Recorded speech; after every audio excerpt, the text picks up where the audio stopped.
You know what is wild? We think travel changes us because of the places, but usually it is the people, a conversation on a train, a family who invites you, a stranger who helps when you are lost, and that quietly rearranges something inside you.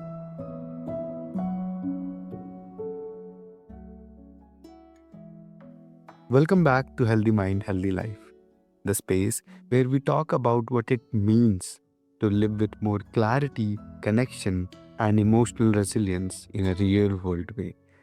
I'm your host Yusuf, and today I'm joined by Anne Craig Cinnamon and John Cinnamon, longtime partners in life and storytelling, seasoned travelers who have explored 120 plus countries, and authors of the travel memoir Travel is No Vacation, a Love Story. We are talking about how travel can be transformative, life altering, and how to give back while traveling in a way that is respectful, human, and genuinely helpful. With that, I welcome my guests, Anne and John, to the show. Thank you. Thank Thanks for having us. And just to start, as you were going through that introduction about, it's not the travel, it's the people, you were ticking off things, and I was going through every instance of, where that's true. yeah, absolutely. Me too. I was thinking of actual people that we could go that made a difference in our lives, that had impact on us. This was, there was a family that invited us into their home. And just so you hit the nail on the head. So let's start the conversation from there itself. I want one instances from each of you that you can share that a stranger or a family just changed your entire narrative. You want to Okay. go first? Okay, I'll go to Cambodia.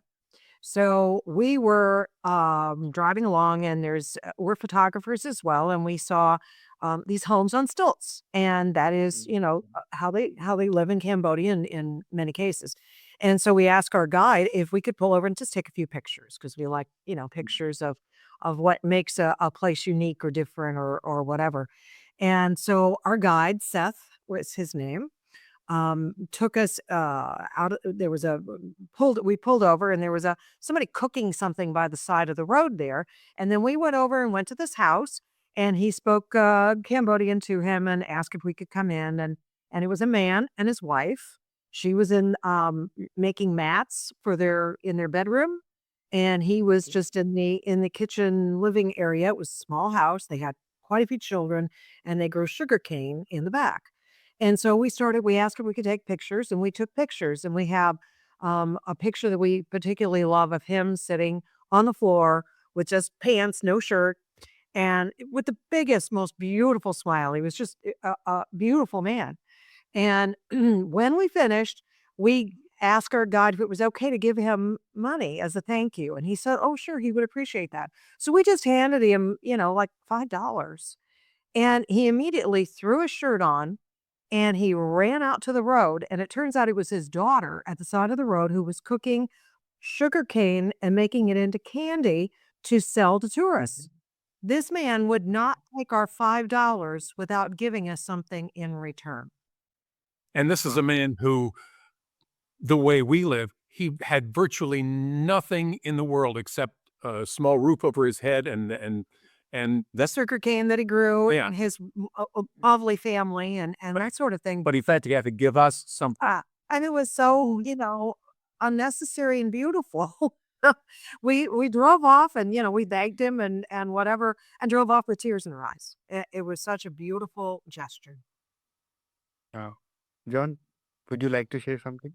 Sure. About 3 years ago, we were planning a trip to Ireland. We had actually gone to Ireland in March of 2020. And you know what happened then?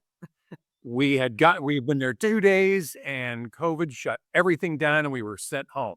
So we were able to get back there 2 years later, planning this trip.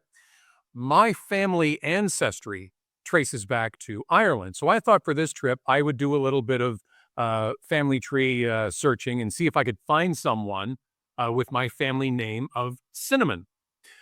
As it turns out, through quite a few machinations, I did find a woman whose maiden name was Cinnamon, and she and her husband Archie lived in a town just south of Belfast. So through email, I communicated with her to see if we could stop by their house just to meet and Or go to a compare. bar. Yeah. Oh, yeah, exactly. That was the plan, Yeah. to meet somewhere public because, we're strangers. They don't know us. We don't know them. Yeah. Suggested that we meet in a local pub if they had a favorite pub or restaurant or something like that. And she said yes. So then when we were in Ireland, I emailed her again, said, hey, we're in country now and we're going to meet here in a couple of days. Where do you want to meet? She said, why don't you just come to our home, come to our house, and gave us their address and where to get there. And so again, they didn't know us at all. We're complete strangers from America. Here's this lovely couple in Ireland, just south of Belfast. And they invited us into their home. And her husband, Archie, made finger sandwiches for us, made coffee. They brought out cookies for us. It was lunch. And It had quite the spread for us. and we sat there, Anne and Archie. We had chatted a about lovely weather. conversation. And Joan and I discussed the Cinnamon family heritage. Turns out we aren't actually related, but we had wonderful conversation for probably 2 or 3 hours in their home, not expecting to be in someone's house, but they invited us into their home because that's That's the way bizarre. the Irish people are, just Very sweet, welcoming. welcoming people. And it was just a testament to how wonderful people can be around the world with strangers. And we went in strangers, but did not leave strangers. Very true. Exactly. Wow, what a lovely and sweet way to start this podcast and this conversation. But a lot of people treat travel like a reset button. I'll go somewhere else and feel better. From what you have seen, what is the biggest misconception people carry into travel about what it is supposed to fix or solve inside them? You mean that they may be expecting too much of a trip? Yeah. Mm. Well, I don't think you should ever go into anything with an expectation. I think you should let things kind of take you by surprise, just kind of let yourself get swept up in the moment and not necessarily go somewhere and think, well, this is going to change my life. Because unless you have the right attitude, it may not. And not everything is life altering, but it can be life affirming for sure. But I do think that people might have an expectation, and that is, sometimes the people that don't always enjoy themselves when they travel too. So I think you just have to have an open mind to everything. And I think the opposite can be true as well. You might go into a particular trip with a particular expectation of it being difficult, but you're going to do it anyway. One in particular that we did was we traveled to Nepal to hike 2 days to see Mount Everest. We didn't go to base camp or anything like that, but we wanted to at least get to a point outside Kathmandu near Lukla, Nepal, to be able to see Mount Everest. It was 2 days up and 2 days back. We knew it was going to be a really hard hike with the altitude and lots of hiking every day for multiple days on end. And so we went into it, I think, probably thinking this is going to be really hard. In retrospect, we found that to be our favorite trip ever. Of over 100 trips we've taken together, we independently each chose that as our favorite trip because it was so challenging and rewarding, and the people we met were so great. From our guide named Prem, who was our Sherpa and led us the whole way, to people that we just met, guides and that kind of thing. It was just uplifting, beautiful scenery, just beautiful. And you learn another whole way of life, how these people live on the mountains. They carry things on their back like we can, barely carry anything. And we saw one Sherpa was carrying a door on his back all the way up to Namche Bazaar. And it's like, wow. I mean, and we think anybody who thinks they have it hard here, it's like, oh my goodness, that's how they get things up the mountain, on their back. And it was just beautiful. But that is something that we learned, that's the kind of thing where you learn something about yourself. We went into it knowing it was going to be difficult. It was going to be hard. Just set your mind a certain way and just think, this is what we're doing today. One foot in front of the other. And all we're doing is walking and hiking. You just need to get to the end. And you realize that you can do things. You can overcome adversity and it can be very rewarding. Absolutely. Yeah. Yeah, what I understood at the essence of both of your answer is that travel can be a medicine, but it is not anesthesia. It does not numb the inner world. It often turns the volume up. Mhm. And I would say that you don't want anesthesia because you don't wanna numb yourself. You wanna be Mm, open, and, I think you learn so much about people and other cultures when you travel that it makes you feel good. We did the Trans-Siberian Railway from Moscow to Beijing, stopped in Mongolia in between, and we ended on a Sunday afternoon in Tiananmen Square, the famous Tiananmen Square, and Sunday afternoon, beautiful day, and there were all these families out, and they were all doing what families do in all parts of the world, having a nice Sunday afternoon together. And we stand out because he's 6'3", and, so they obviously knew, that we were probably Americans, and they were all coming over wanting to get their picture taken with us. And and they were all so welcoming, and we've got all these pictures of them in Tiananmen Square. They're giving us the peace sign and things like that. And so, unfortunately, we live in a world where I think we are led to believe that some nations, some whatever, are our enemies or whatever. And people are not. People are people all over the world. And it really, I think, I don't, it helps it's good for your soul because you find that people are nice everywhere and they have similar thoughts and values and hopes and dreams and that sort of thing. Yeah. Travel isn't just learning about yourself, it's learning about everyone else and how mm. similar you are. You have done everything from gorilla trekking in Rwanda to the Himalayas to the Chernobyl. So you have seen the full spectrum. Mhm. What are the few travel changes? What are the few ways that travel changes a person in everyday life after they return? Like how they handle stress, gratitude, relationship, etc. Mhm. I think that after you've been somewhere and you do learn how, you know, different cultures still have very similar feelings, the people have similar feelings to your own, you you have a different outlook on life. As Anne sort of alluded to, many people around the world have this perception of people in other countries might be bad people because you think that country is bad. And it's, if a country has a perception of being bad, it's probably because of their government. It's not the people, the everyday people that go to work every day. And when you travel, you see those real people and you have a better understanding of the way the world works. And hopefully, as you're sitting down every night watching the news on TV or reading the paper or seeing the news online of all the bad things that are happening, you can still think, "Oh, but I met this person in Cambodia, or I met this person in Russia. Moscow Yeah. that was just the nicest, funniest person. We have the similar senses of humor."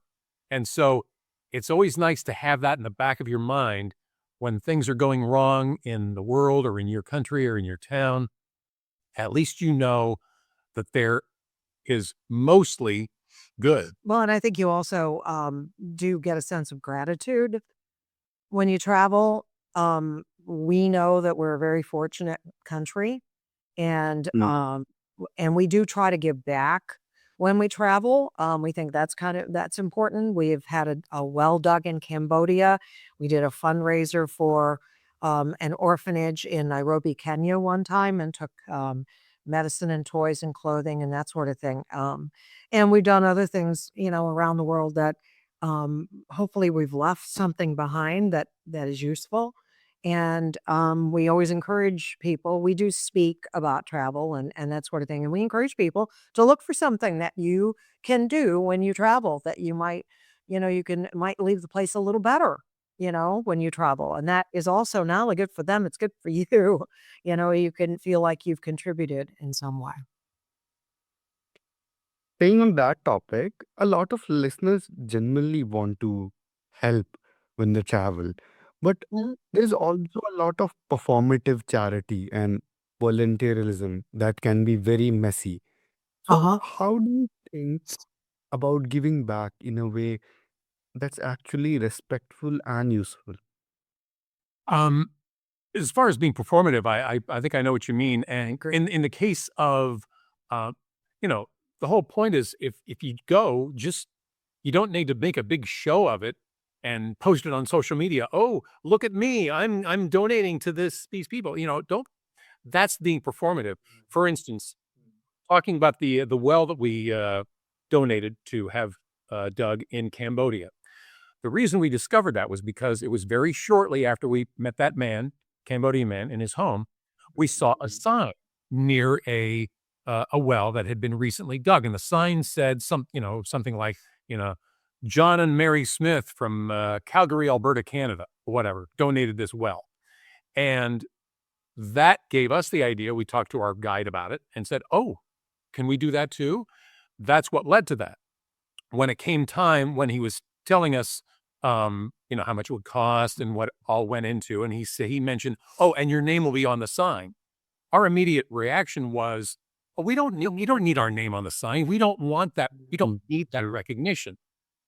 But his point was, we want they want the sign so that other tourists like us will see the sign and be encouraged to Do this. make those same donations. Right. But as far as, you know, doing something, you know, so you can post it on social media, that's that's not really giving. That's doing it for your own Well, fame. and I think that you should think ahead and maybe look into, um, maybe it's an orphanage, maybe it's who knows what it might be, but that's what we did in Nairobi. We contacted ahead of time to make sure of what kind of an organization they were and that they would, want what we were going to do and that sort of thing.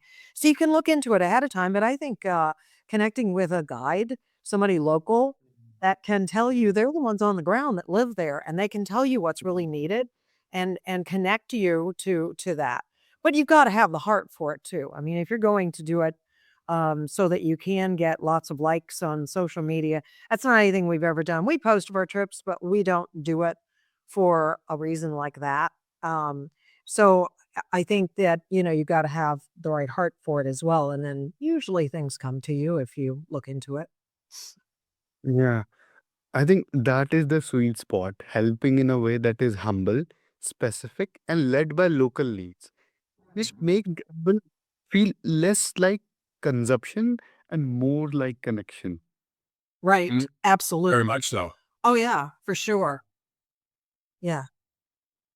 And then John, if people want to connect with you or want to read your book or just want to follow you, where can they find you? Uh, they can find us at travelisnovacation.com. That's the name of Website for the book. and that's the name of our book, Travel is No Vacation: A Love Story. And, what it does is they're anecdotal stories that, we tell of all of our many of our travels for the last 30 years. So it's a big book. It's 30 years of travel. And, there things happen along the way that you aren't necessarily expecting or planning or whatever. But it usually is something that you can work your way through, overcome, and continue and that kind of thing. And there's lesson, I think, in the book, based on that. And, like the time when we did Trans-Siberian Railway and he got pulled aside to be interrogated by Russian security for a couple those kind of things, yeah, that's in the book.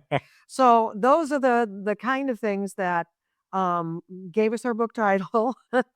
And that is where you can find us, travelisnovacation.com. Our book is on Amazon and Barnes and Noble. And we're both on Facebook, John Cinnamon and Craig Cinnamon, and Instagram as well. Perfect. To everyone listening, all these links are in the show notes, so just go and check those out. Great. Anne and John, is there any last message that you want to leave us with? Hmm. I think it's to get out and see the world if you can, but always with an open mind, open heart. Don't make assumptions about people. Give them a chance. Don't be afraid to travel. Yeah. If this episode stirred something in you, don't rush past it. Maybe the point is not where should I go next. Maybe it is who am I becoming when I meet the world with more humility, curiosity, and care. Thanks for listening to Healthy Mind, Healthy Life. If you want more conversations like this, grounded, human, and practical, follow the show and share this episode with someone who needs a reminder that healing does not always happen in a therapist's room. Sometimes it happens on a street corner in a new city when you finally see people as people. I thank you all for listening, and I thank my guests, Anne and John, for sharing their expertise and knowledge. I'm Yusuf. Take care of yourself and travel, if you do, in a way that leaves both you and the place a little better.